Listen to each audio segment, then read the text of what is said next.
ڈیرہ بگٹی میں مقامی افراد کا OGDCL اور PPL کے خلاف احتجاجی دھرنا۔ تشدد کے شکار افراد سے اظہار یکجہتی کے عالمی دن کے موقع پر HRCP ریجنل آفس تربت مکران کا اجلاس اور مظاہرہ۔ غدار سے لاپتہ طالب علم حفیظ بلوچ کو باعزت بری کر دیا گیا۔ آج جون کی 30 تاریخ ہے، دن جمعرات، اور اس وقت بلوچستان میں شب کے 10 بج رہے ہیں۔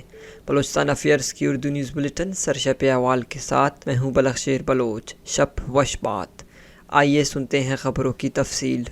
ڈیرہ بگٹی میں مقامی افراد کا OGDCL اور PPL کے خلاف احتجاجی دھرنا۔ بلوچستان کے ضلع ڈیرہ بگٹی میں مقامی افراد نے ملک کے بڑے آئل اور گیس کمپنی OGDCL اور PPL کی ناانصافیوں کے خلاف دھرنا دیا۔ مقامی افراد کا کہنا ہے کہ نواب اکبر خان بگٹی کے ساتھ ہونے والے معاہدے کو بحال کر کے ریٹائرڈ ملازمین کے بچوں کو نوکریاں دی جائیں اور ضلع میں بنیادی سہولیات جیسے کہ صحت، تعلیم اور پانی جیسی ضروریات کو پورا کی جائے۔ تشدد کے شکار افراد سے اظہار یکجہتی کے عالمی دن کے موقع پر HRCP ریجنل آفس تربت مکران کا اجلاس اور مظاہرہ۔ 26 جون 2022 کو HRCP ریجنل آفس تربت مکران کے زیر اہتمام تربت میں تشدد کے شکار افراد سے اظہار یکجہتی کے عالمی دن کے موقع پر پہلے ایک اجلاس منعقد ہوا اور پھر ایک مظاہرہ بھی کیا گیا۔ اجلاس کے شرکاء نے تشدد کے بارے میں اظہار خیال کرتے ہوئے اس کی عرضی کل کی مذمت کی اور اسے فوری طور پر ختم کرنے کا پرزور مطالبہ کیا۔ مقررین نے کہا کہ تشدد ایک لعنت ہے جس کے نقصانات بہت زیادہ ہیں اور اقوام متحدہ، HRCP، انسانی حقوق کے تمام دوسرے ادارے اور دنیا بھر کے تمام باشعور لوگ اس کے خلاف ہیں۔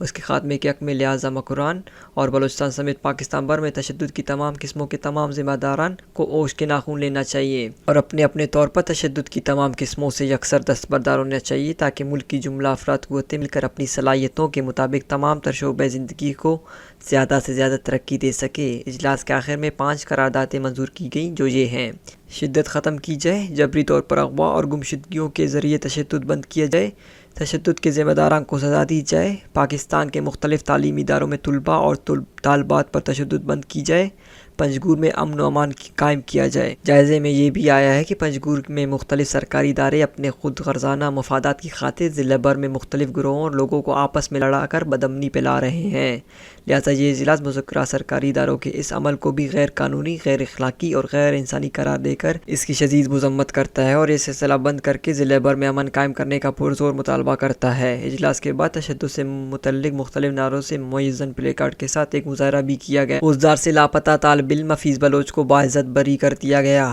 غدار سے تعلق رکھنے والے طالب علم حفیظ بلوچ رہا۔ حفیظ بلوچ کو انسداد دہشت گردی کوڈ استا محمد نے باعزت بری کر دیا کہ اس کی پیروی ایڈوکیٹ عمران بلوچ کر رہے تھے۔ حفیظ بلوچ کو غدار سے جبری طور پر لاپتہ کیا گیا تھا۔ کچھ عرصے بعد CTD نے ان کی گرفتاری ڈیرہ مراد جمالی سے ظاہر کی تھی، آج وہ بری ہو گئے۔ پنجگور میں 9 جون 2022 کو نامعلوم مسلح افراد کی فائرنگ سے جاں بحق ہونے والے کلیم اللہ بلوچ کے رشتہ دار محمد انور بلوچ، معراج ظفر کماش، داد محمد، مولانا نعیم بلوچ، منیر احمد، نثار احمد، مطلب پیر جان، حکیم جان نے اپنے سینکڑوں عزیز و اقارب کی موجودگی میں پرہجوم پریس کانفرنس سے خطاب کرتے ہوئے کہا کہ ضلع انتظامیہ پنجگور میں امن و امان قائم بحال کرنے میں مکمل طور پر ناکام ہو چکی ہے۔ ایک ماہ میں درجنوں لوگ جاں بحق ہوئے، سینکڑوں موٹر سائیکل چوری اور دیگر وارداتیں ہوئیں، لیکن تاحال کوئی مجرم گرفتار نہیں ہوا۔ پولیس تھانے کے گیٹ کے چند فاصلے پر ایک نمازی دیندار شخص کو گولیاں مار کر بے دردی سے قتل کیا گیا، لیکن پولیس نے اپنی قانونی آئینی ابتدائی رپورٹ بھی پیش نہیں کر سکی۔ پولیس و انتظامیہ نے قاتلوں کو گرفتار کرنے میں ٹال مٹول سے کام لیا۔ Chief justice Pakistan, chief justice Balochistan, chief secretary Balochistan, IG police Balochistan سے مطالبہ کرتے ہیں کہ پنجگور پولیس اور ضلع انتظامیہ کی غفلت کا نوٹس لے کر ہمیں انصاف فراہم کی جائے۔ کوئٹہ سے بشارہ پر ڈاڈر مشکاب موڑ پر خوفناک حادثہ، کار میں سوار 4 افراد موقع پر جاں بحق۔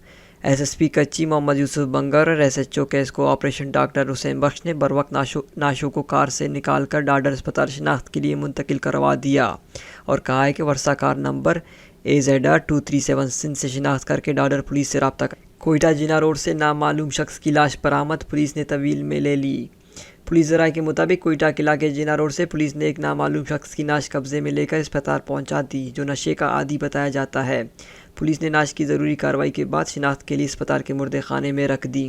بلوچستان میں گرمی کی شدت میں غیر معمولی اضافہ، متعلقہ محکموں کو الرٹ رہنے کی ہدایت۔ صوبائی مشیر داخلہ اور PDM میں میر ضیاء اللہ لانگم نے صوبے میں گرمی کی شدت میں غیر معمولی اضافے کی پیشین گوئی کے پیش نظر تمام متعلقہ محکموں اور ضلع انتظامیہ کو ہر لحاظ سے الرٹ رہنے اور کسی بھی ہنگامی صورتحال سے نمٹنے کے لیے تمام پیشگی انتظامات مکمل کرنے کی ہدایت کی ہے۔ مشیر داخلہ نے پروونشنل ڈیزاسٹر مینجمنٹ ریسکیو 1122 اور ضلع انتظامیہ کو خصوصی ہدایت کی ہے کہ گرمی کی شدت میں متوقع اضافے کے نتیجے میں امدادی سرگرمیوں کو بروقت شروع کرنے کے لیے تمام تیاریاں مکمل کی جائے، جبکہ محکمہ پی ڈی ایم میں ایمرجنسی آپریشن سینٹر کو 24 گھنٹے مکمل طور پر فعال رکھا جائے۔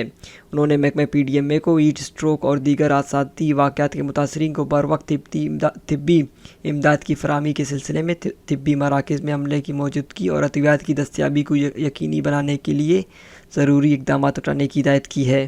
بلوچستان بر اور خصوصاً کچلاخ اور تمام پشتون بیلٹ میں کیسکو بلوچستان کی جانب سے مسلط کیا گیا اعلانیہ اور غیر اعلانیہ لوڈ شیڈنگ، وولٹیج کی کمی اور نامناسب رویے کے خلاف بی این پی کے مرکزی رہنما ملک عبدالمجید کاکڑ، حاجی گلاب خان خلجی، جمعیت نظریاتی کی صوبائی نائب صدر مفتی رحمت اللہ خلجی اور بشیر احمد کاکڑ ایڈوکیٹ کی قیادت میں کوئٹہ چمن اور جوب شاہراہ پر کیسکو دفتر کچلاخ کے سامنے ٹائر جلا کر اور رکاوٹیں کھڑی کر کے شاہراہ کو ہر قسم کی ٹریفک کے لیے بلاک کر دی گئی۔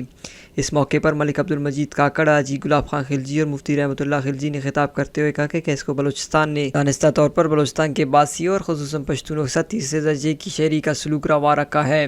سردیوں میں گیس کی بندش اور گرمیوں میں بجلی کا اعلانیہ اور غیر اعلانیہ لوڈ شیڈنگ اور وولٹیج کی کمی کر کے عوام کو عذاب میں مبتلا کر رکھ دیا ہے۔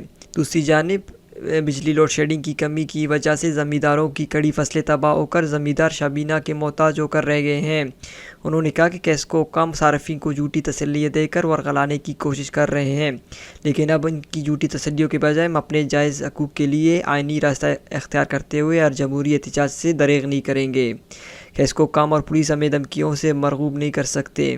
اس موقع پر QESCO sub division officer Rana Muhammad Azam اور ایکس سی این کیسکو نے مذاکرات کر کے 3 دن کے اندر بجلی کا مسئلہ حل کرنے اور وولٹیج کی کمی کو پورا کرنے پر احتجاج کو 3 دن کے لیے مؤخر کر دیا۔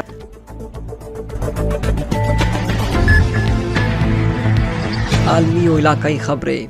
بھارت کی شمالی مشرقی ریاست منی پور میں مٹی کے تودے گرنے سے کم 7 افراد ہلاک اور دیگر 55 لاپتہ ہو گئے۔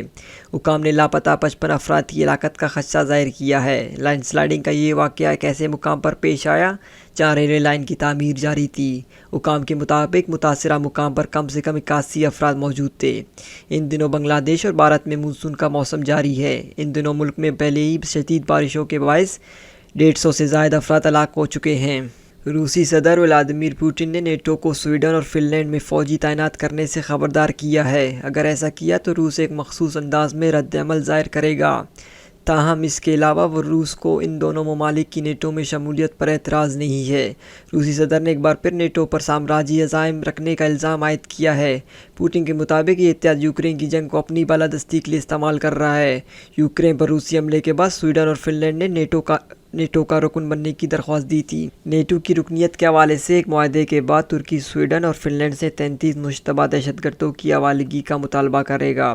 قبل ازاں ترکی نے ان دونوں ممالک کی نیٹو میں شمولیت کی یہ کہتے ہوئے مخالفت کی تھی کہ یہ دونوں نارڈک ممالک کرد عسکریت پسندوں ان سے منسلک دہشت گردوں کی حمایت جاری رکھے ہوئے ہیں، لیکن گزشتہ روز ترکی نے تحریری حفاظتی ضمانتوں کے بدلے ان دونوں ممالک کی نیٹو میں شمولیت کی مخالفت ترک کر دی تھی۔ ترکی سویڈن اور فن لینڈ کے مابین طے ہونے والے معاہدے کے مطابق یہ ممالک کسی بھی طرح کرد ورکرز پارٹی، اس کے مسلح شامی ونگ اور فتح اللہ گولن تحریک کی حمایت نہیں کریں گے۔ یہ تھی اب تک کی اہم خبریں۔ مزید خبروں اور اپڈیٹس کے لیے ہماری ویب سائٹ اور یوٹیوب چینل وزٹ کریں۔ یہ بلیٹن آپ تک پہنچایا ہے عمر کریم بلوچ نے اور اس کے ایڈیٹر تھے قمبر مالک بلوچ۔ مجھے بلوچستان افیئرز کی ٹیم کے ساتھ اجازت دیجیے۔ شب خیر۔